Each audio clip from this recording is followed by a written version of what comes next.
Greetings, fellow carbon-based life forms. I am Harold the Hair Bear, Jack of all. Today I have a special unboxing for you, the Spektrum DX8 RC Transmitter.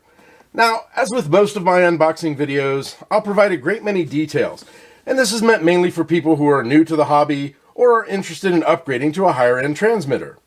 I do want to point out, it's kind of hard to get excited about retail packaging, but this box is absolutely gorgeous. Spektrum does a really nice job of presenting the DX8. Now, if you stick with me until the end of the video, I will have a special bonus for you. I am going to unbox a box. Yes, right here on this very YouTube channel. Will wonders never cease? Before we get started, let me give you a little backstory. Now, when I was a kid, I used to fly model airplanes with my father. Unfortunately, I was never very good at it. My younger brother is a much better pilot than I, and our father is an absolute expert. Of course, he's been flying RC planes for at least 6 decades, and has also been a private pilot for most of that time.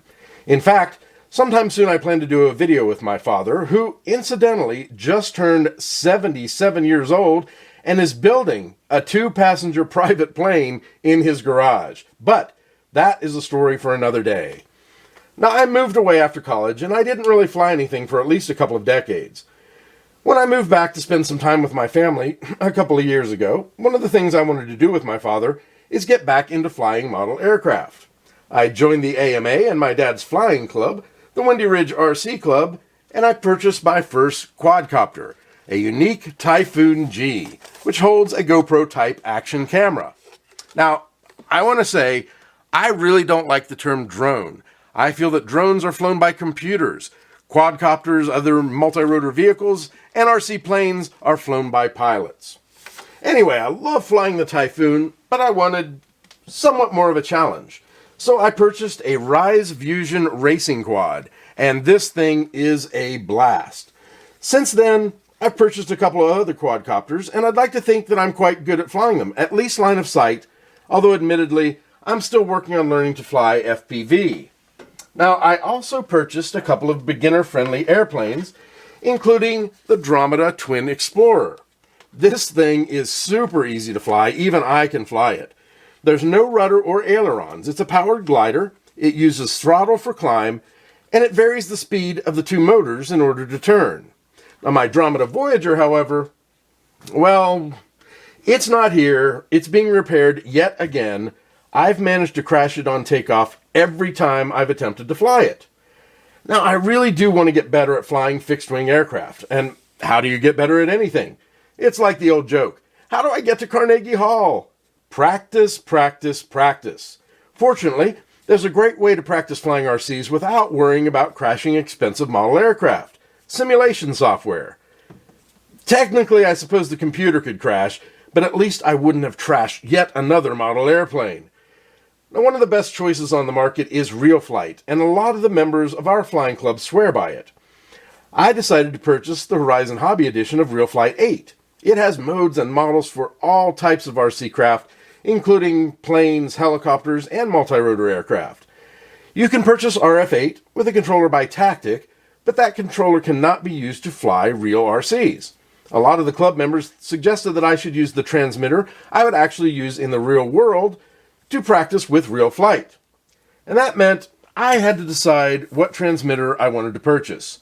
Now, a lot of the Flying Club's members, including my dad, are old-school Futaba guys, but there are a few people who are Spektrum fans. I did a good bit of research and comparison, and, well, obviously, I decided to go with Spektrum. It came down to just a few things. I personally think that Spektrum radios are a bit more modern, and they have an amazing memory capacity for up to 250 models. Now, I certainly don't have that many in my hangar, and I probably never will. But the comparable Futaba transmitter only stores 20 models, so I could see needing to mess around with memory cards and swapping models around, so the additional model memory with Spektrum is a big plus. Now, pricing is similar for Spektrum and Futaba transmitters with similar channel counts and features, but the Spektrum DX8 comes with a rechargeable lithium-ion battery and charger, where the Futaba 8JA doesn't. You'd actually have to add those at additional cost. The real difference for me came down to the type of aircraft that I'm likely to purchase in the future. Now, I do a good bit of business with Horizon Hobbies and Tower Hobbies, which is now owned by Horizon. Other than a kit or a scratch build, there are three main ways that you can purchase flying models. RTF, or Ready to Fly, which comes with a transmitter and a receiver. While you might or might not be able to pair that transmitter to another model, most of the time, that transmitter will only be used with the model that you purchased it with.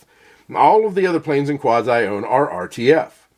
Now, the second way to buy is PNP, or Plug and Play, which does not include the transmitter or a receiver. If you use a Futaba transmitter, for example, you can provide and install a Futaba receiver, or FlySky, or Spektrum, or whatever matches the transmitter that you're using. The third way to purchase is BNF, which stands for Bind and Fly. Now, of course, BNF does not come with a transmitter, but at least with Horizon and Tower Hobbies, it does come with a Spektrum receiver installed in the model. You bind the transmitter and the receiver, and you're ready to fly. I like the idea of not needing to purchase and install a receiver in every model I buy, so that helped me decide to purchase Spektrum. Now from there, it's a matter of channel count and features. Most of what I'm currently flying only requires 3 or maybe 4 channels. To give myself room to grow, I could have purchased a 6-channel transmitter, like the DX6, but I decided to further future-proof myself, and I went with the 8-channel DX8. When I'm ready to try flaps or retractable landing gear and other options, I'll have the channels available. Now, I also could have gone with the DX8E, which is less expensive, although it does not come with a rechargeable battery and charger. The build quality and hardware is arguably better with the DX8, and it has several other more advanced features, such as voice alerts. You can program voice alerts for various telemetry settings, provided the aircraft you're flying has a telemetry module and sensors, things like flight battery voltage, motor temperature, altitude, and more, and you can also receive low battery warnings for the DX8 itself. Now, this may be a mixed blessing.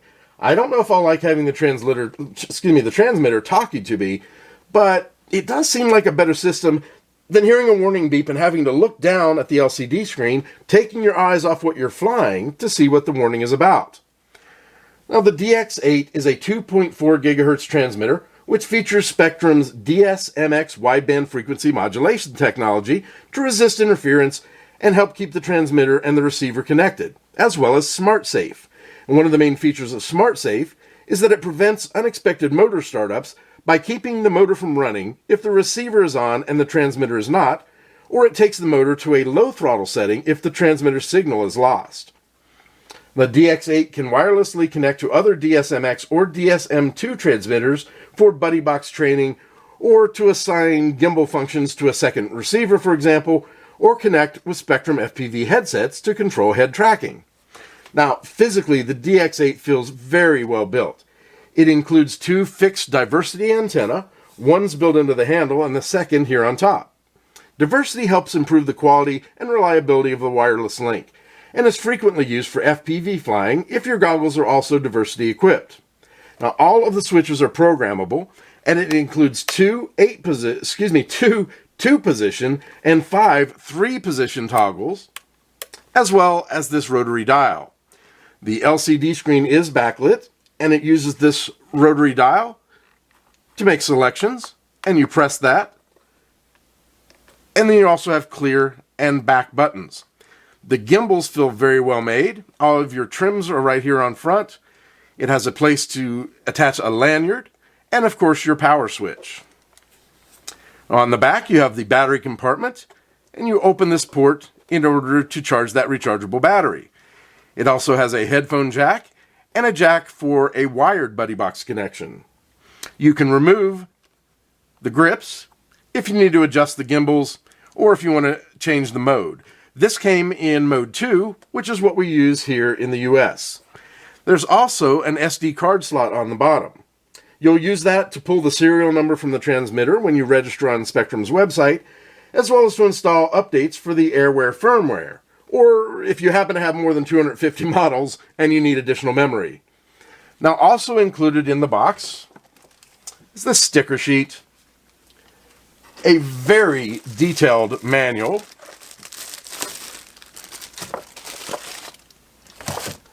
a lanyard, and of course the charger for the battery, as well as a little Allen wrench, and that you'd use that to remove those grips, as I mentioned earlier, if you need to. Now, if you purchase the version that has the AR8010T receiver, that would also be in the box. I purchased the transmitter only, as the 8010 receiver is meant for fixed-wing aircraft. My next non-BNF project is a quadcopter design I'm working on, and I plan to 3D print that. For multi-rotor, you need a different serial receiver from Spektrum. Now, since I have not charged the battery, I'll not go through the menus and options or further discuss how to bind the DX8 to the receiver. In fact, once I do charge the battery, register my DX8, and update the firmware, it'll be time for me to start learning how to do all that stuff. Now, incidentally, I did purchase an accessory, this wireless simulator dongle.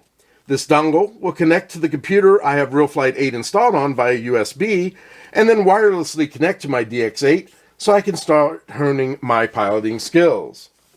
Now, as promised, a special bonus, unboxing a box.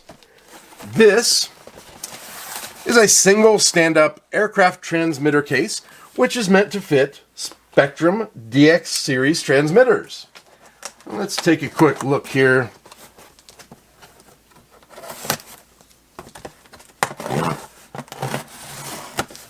They actually make a version where the transmitter lies flat, but I thought I'd like the way this stand-up transmitter case, protected the transmitter. So, let's face it, it's a rectangular container with a lid. It's a box. Now it's cut to fit one transmitter, but they also make, and you can purchase separately, an insert that will actually allow you to carry two transmitters. And in here, there's a lot of extra room for batteries and other accessories. So, there we have it.